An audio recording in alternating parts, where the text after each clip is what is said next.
Well, hello everyone, this is CJ with Cycletron.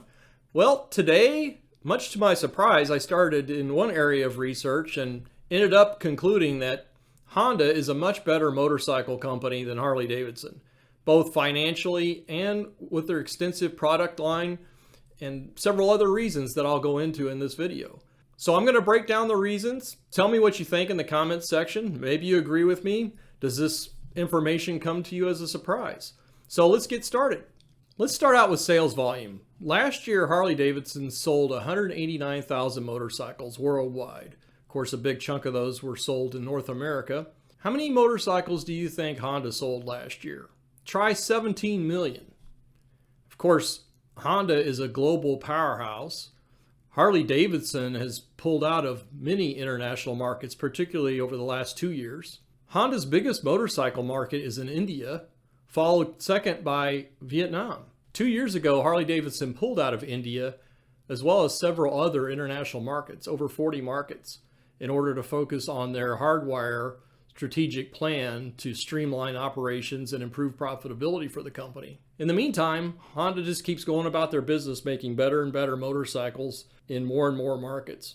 Now, before too many people snicker at the comparison between Honda's new 1100 Rebel bagger version, for somebody who would dare compare it to a Harley Davidson touring motorcycle.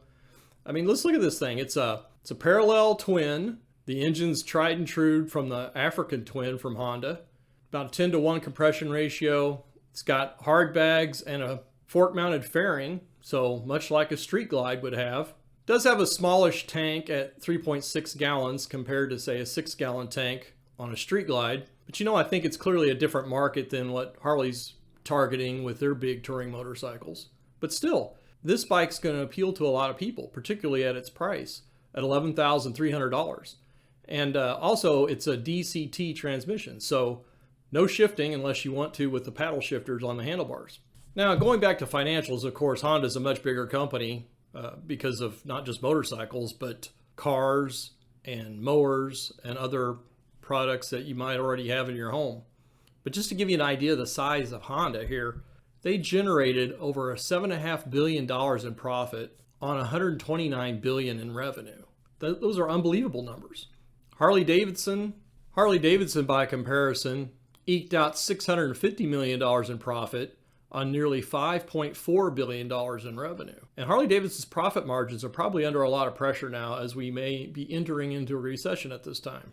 So this Honda bagger weighs around 540 pounds, so it's about 300 pounds less weight than a Street Glide would be. And again, $11,300. That's a solid price.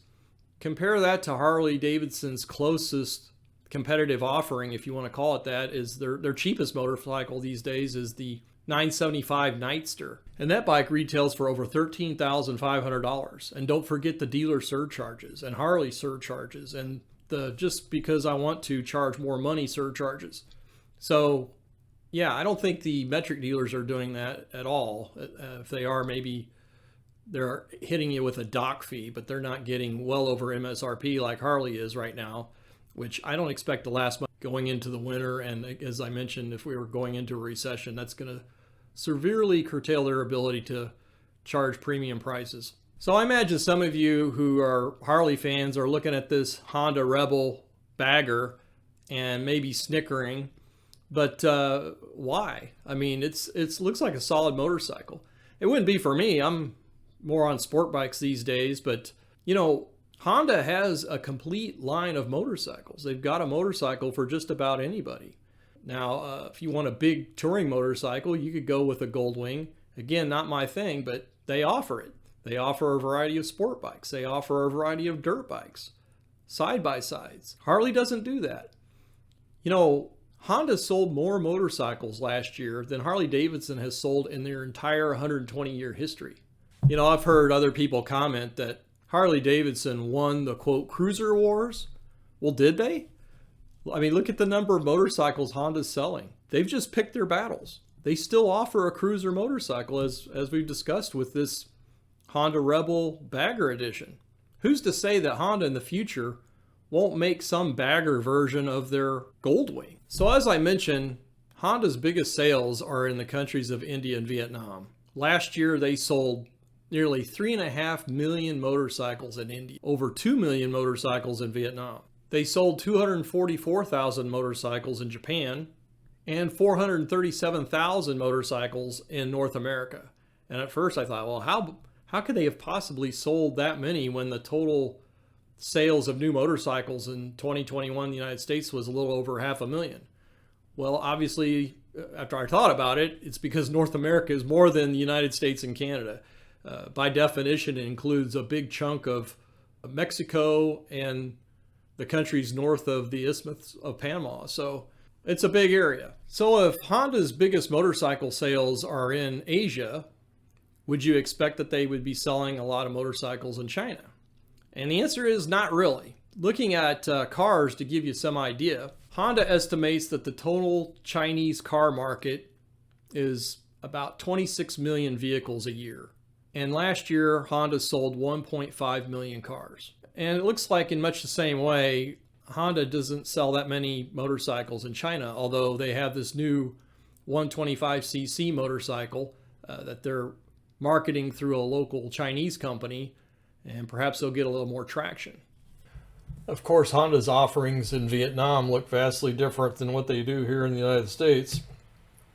You can see what we would call a scooter, smaller displacement motorcycles, typically 110 and 125cc, but they also have motorcycles that you would buy here in the States being offered for sale in Vietnam.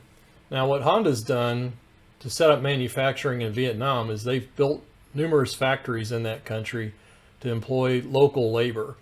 And in that way, they're not incurring the tariffs that other companies would encounter. You can see the range of motorcycles here. Pretty wide selection.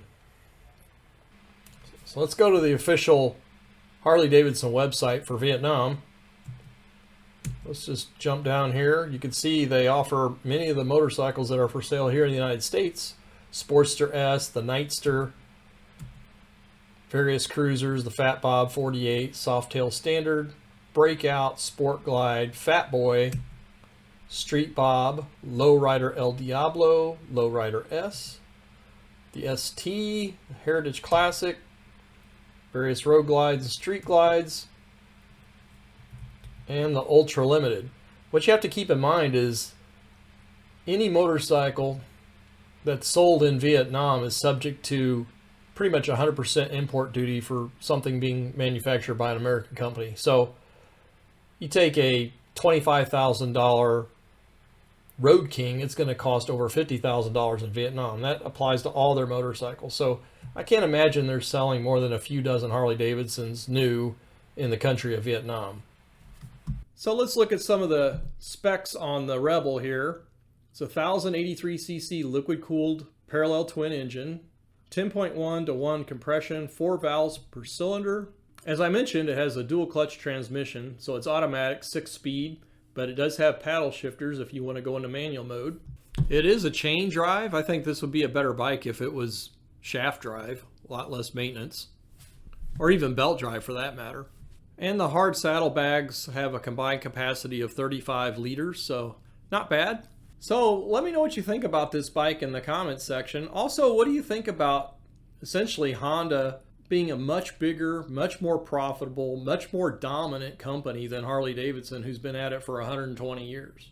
I think the lesson here is just buy and ride what you like, but doesn't mean that really it's reasonable to assert that one product is vastly superior or one company is vastly superior to another in terms of marketing. So again, please let me know what you think in the comments section. If you haven't done so already, please hit that subscribe button and be sure and leave a comment. Thanks very much.